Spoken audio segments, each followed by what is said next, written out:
escritores! Vocês acabaram de chegar na casa de marketing do escritor brasileiro sem tempo. E hoje nós vamos falar sobre um assunto que vocês me pedem muito, que é a questão de roteirização de Reels. Lá no Instagram, nos stories do Autoverso, vira e mexe eu tô mostrando, né, como é que é feito o processo, o resultado de um roteiro de Reels que eu faço para um cliente, para um autor, enfim, como é que eu organizo isso aí. E eu vejo muita gente perdida, ainda usando aquela ideia de tô vendo aqui os Reels, tive um start para alguma coisa, vou fazer na hora e funciona desse jeito. E não é bem um problema, tá, gente, que vocês façam dessa forma, que vocês tenham esse banco de ideias. Na verdade, eu oriento os meus alunos, meus autores, que tenham esse banco de referências, né, porque você vai precisar dele em algum momento. O que eu não concordo é que você faça as coisas no improviso, entendeu? Tive a ideia agora, eu vou fazer para agora, porque eu não tenho nada que postar e eu preciso ter alguma coisa. Ou se não, ir catar os Reels procurando uma ideia do que postar, justamente porque não tem ideia do que postar. Para isso que eu faço a roteirização, né? Alguns autores hoje em dia me pagam para fazer roteirização dos Reels delas. Ah, Carol, eu não quero parar para pensar em ter ideias. Eu quero gravar Reels, mas não quero parar para ter ideia de Reels esse mês, para pensar nas ideias de Reels esse mês. Faça aí um roteirozinho de 8 Reels por mês para mim. E aí a gente faz o roteiro em cima da linha editorial do autor, ou em cima de uma proposta de um lançamento, ele contrata ali aqueles Reels voltados para o lançamento. Hoje em dia a gente sabe que a proporção de Reels no seu feed tem que ser muito maior do que não é Reels. A gente viu viu a notícia, né, de que aquele grandão aqui do Instagram disse que o Instagram vai voltar um pouco das suas origens na questão de dar prioridade a fotos e tal. Mas com um crescimento cada vez exponencial de vídeos curtos, é muito difícil que ele pare de prezar pelo que vocês já fazem aqui. Então, Kawaii, TikTok, Reels, os Shorts do YouTube, então todas as plataformas elas estão se adequando a ter esses espaços para vídeos curtos. Porque eu acho que isso de fato é o futuro e não vai mudar. Então, pensando nisso, né, é uma coisa que a gente tem que trabalhar, a gente já deveria ter aceitado isso dentro da gente. Não, eu preciso trabalhar com essa ideia. E é isso que eu vou mostrar aqui pra vocês, dar algumas ideias pra vocês de como normalmente eu faço. Então, existe uma maneira de você começar. Ou você parte do princípio da ideia, ou você parte do princípio da música. Algumas pessoas preferem, tá lá passeando Reels, eu gostei dessa música, vou salvar, e já pensa no conteúdo em cima da música. Algumas pessoas, como eu, pensam na ideia antes da música. Então, a música pra mim é o último recurso, porque normalmente eu não faço nada em cima da batida, embora isso seja uma estratégia muito boa, né? Por quê? Porque o que é que faz o seu Reels viralizar? Retenção. Quanto mais tempo as pessoas passarem nos seus Reels, mais chances de retenção, né? Mais tempo presa ali, mais o Instagram vai divulgar o seu vídeo, vai entregar para mais outras pessoas. Então, o tchan do Reels é prender essas pessoas ali pelo maior tempo possível. E quando você cria um Reels dinâmico, né? Quando você cria um Reels com a batida, né? Com transições bacanas, você faz com que aquela pessoa fique ali presa, porque a gente tá muito ligado no movimento. E a gente quer ver como é que vai finalizar aquele movimento, entendeu? Então, os Reels de movimento, eles têm muito mais chance de viralizar do que um Reels que você faça parado, uma tela só você, certo? Então, você pode começar pela música, né? Eu gostei dessa batida aqui, eu quero criar alguma coisa nessa batida. Joia. Tá bom, é isso. Ou você pode seguir o inverso, né? Você tem uma ideia, eu quero criar uma ideia de Reels assim. E cria o seu Reels a partir disso.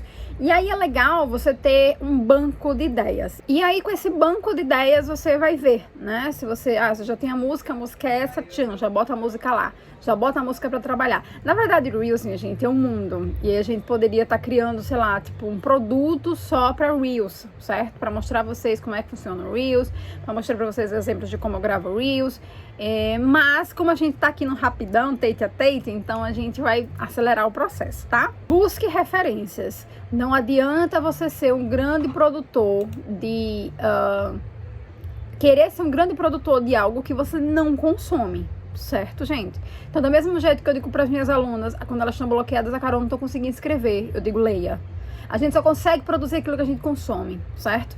E a mesma coisa vale para os vídeos curtos. Então, tá todo instante no TikTok, tá todo instante nos Reels do Instagram, tá no Kawaii, né? Ver o que é Kawaii, eu nunca sei como é que chama. O que é que eles estão produzindo dentro daquela plataforma também, certo? Lembrando que aí também isso é muito importante.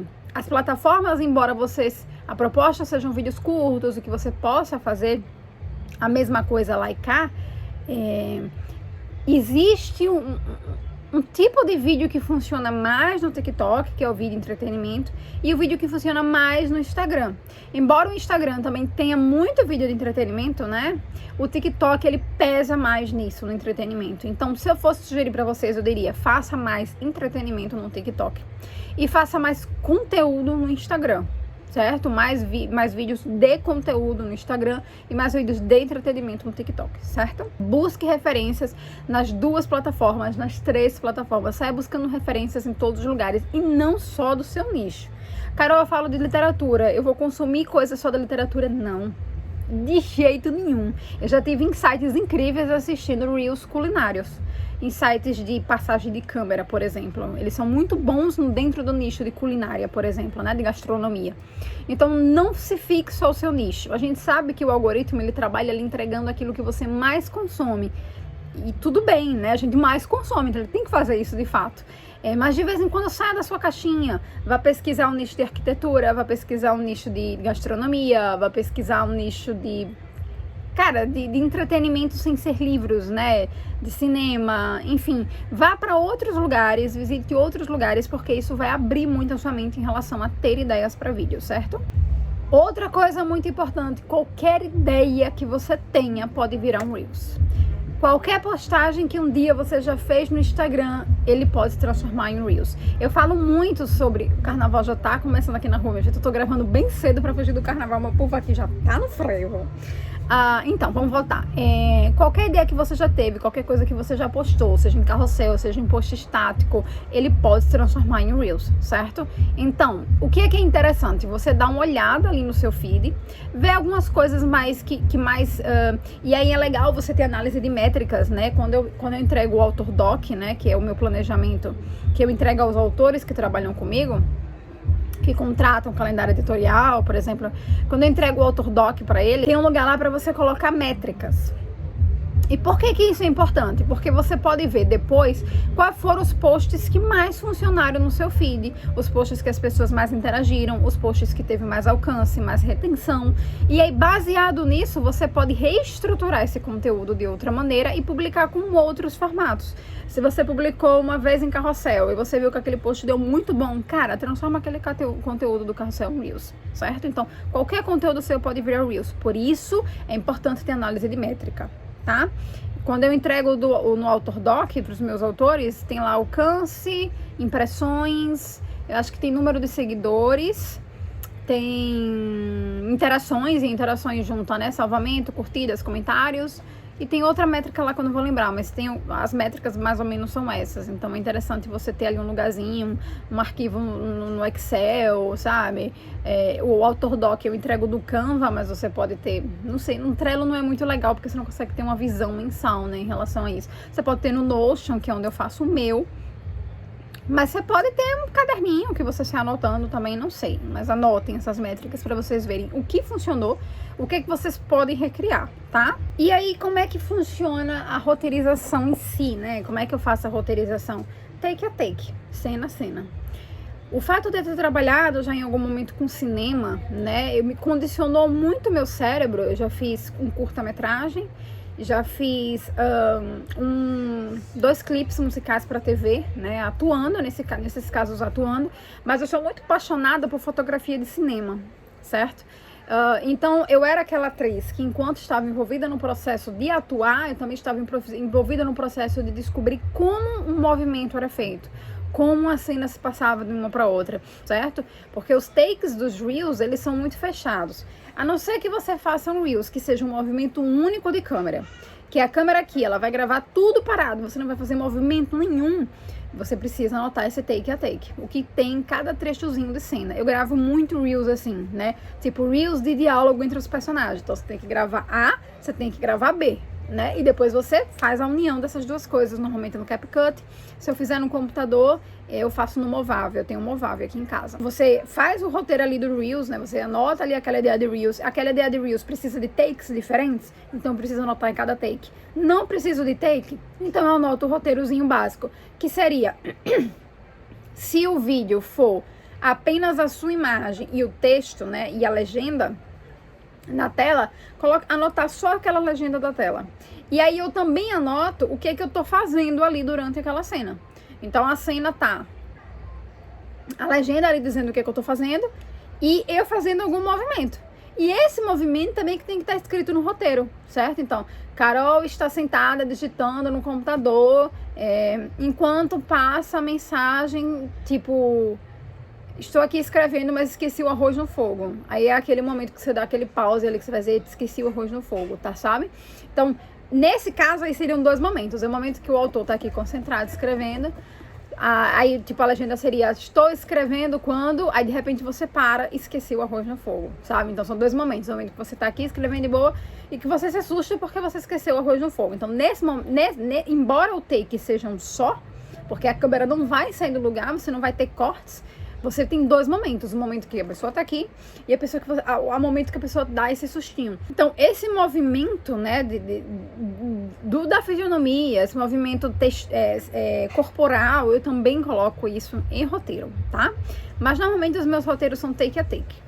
E eu faço os take a takes direitinho, eu anoto tudo. Nesse momento, a personagem A abre a porta com um lençol na cabeça. Eu não sei se você já tiver acesso a um texto de teatro, poderia ser, mas como o teatro ele é muito focado em diálogo, embora o cinema também, mas o teatro ele é mais focado em diálogo, os textos teatrais ele tem muito mais diálogos do que momentos em off, certo? No cinema, um roteiro de cinema, se vocês não tiveram acesso, usa isso como experiência, gente, que é muito interessante você ter acesso a um roteiro de cinema. Você tem acesso a um roteiro de cinema, você vê que tudo é descrito. O personagem fulano dos trecos está saindo com um lençol na cabeça, como se fosse um capuz, e ele anda bem devagar até a porta. Isso tudo, do tipo de movimento que o autor está fazendo, até o momento que ele faz a ação, né? Mas a ação principal, aquela ação de mudança na tela, tudo isso está ali descrito. Até o momento que se começa um diálogo. Então, se eu coloco o autor, personagem abre a porta com lençol na cabeça com a cara de emburrada. Personagem, take 2. Personagem B perguntando, e aí, você não vai curtir o carnaval? Vamos, tô lhe esperando para ir pro bloco. Take 3. Personagem A, porque essa câmera já virou, tá? Personagem A respondendo, gritando não e fechando a porta na cara do personagem B. Take 4. Personagem B virando as costas, dando de ombros e saindo, dançando uma marchinha. Findou. É isso, tá? Take 1, isso. Take 2, isso. Take 3, isso. Eu coloco o que ele vai fazer, eu coloco escrito o que ele vai fazer e coloco aberturas e fechamentos, tá? A gente sabe que a gente tem 3 segundos de tela, às vezes 2 para chamar, no TikTok é 2 mais, para chamar atenção, para reter essas pessoas a você. Então, a melhor legenda, a melhor copy do seu Reels tem que estar lá naqueles 2 segundos lá no início, tem que estar pá na tela antes de começar. Então, são 2 coisas que para mim são importantes. É isso, usar essa legenda chamativa, né, esse título chamativo lá no início e lá no final colocar uma CTA. Para ver mais vídeos como esse, siga a gente. Para mais vídeos como esse, me siga. Gosta de vídeos assim? Siga. Para mais. Entendeu? Coisas assim. Então, são importantes. Carol, mas nesse caso que você usa o áudio original, tem que... não vou usar vídeo em alta, o meu vídeo não vai viralizar. Gente, eu já vi muito vídeo viralizar com conteúdo original. Com áudio original. Certo? Então, isso não é tão... É importante, obviamente, né? Esses conteúdos com áudio em alta. Mas é importante que você tenha conteúdos próprios também. O que eu vou dizer a você, um hackzinho que às vezes eu uso, que também pode ser interessante. O que às vezes eu pego é pegar a música que tá no hype, né? E colocar o meu vídeo que tem um conteúdo original comigo falando. Então, não pode ter um em cima do outro, senão ninguém vai ouvir o que eu estou falando. Mas, tanto o TikTok como o Instagram, ele tem controle de som, de volume. Eu pego o áudio que tá famoso, subo o meu vídeo e lá, na hora que os 2 estão juntos, eu chego no controle de volume, desço totalmente o áudio original, o áudio de lá, né, o áudio que tá famoso, e subo o volume da minha voz. Certo? Então, pro algoritmo, o algoritmo vai dizer, ela está usando o áudio do hype, mas eu tô falando no meu áudio original. Isso é um hackzinho, às vezes funciona, às vezes não funciona, mas vale a pena experimentar. Se vocês quiserem ver mais conteúdos desse tipo, vão lá no meu Instagram, que de vez em quando eu tô compartilhando nos stories, né, roteiros para Reels que eu faço para alguns autores. Lembrando que eu tenho esse serviço de calendário editorial, que eu monto o calendário do mês do autor e entrego com o Autor Doc, que é esse tipo planner do autor, né, de calendário editorial do autor. E em alguns casos, alguns autores contratam o Autor Doc junto com o roteiro de Reels, que é o roteiro de Reels para um lançamento específico, o roteiro de Reels para o mês. Se vocês ficarem na dúvida e quiserem saber um pouco mais sobre o assunto, me procura. Eu vou deixar o link do meu Instagram aqui, lá você tem os meus contatos, tudo direitinho, consegue falar comigo. Se vocês tiverem alguma ideia de vídeo, coloca aqui pra mim, tá? Que eu gravo de boa pra vocês. Não sei se nesse carnaval, porque a zoada na minha rua é demais, mas eu prometo gravar pra vocês e trazer os conteúdos melhores, sempre os melhores conteúdos na nossa casa de marketing literário do Autor Sem Tempo. Até a próxima!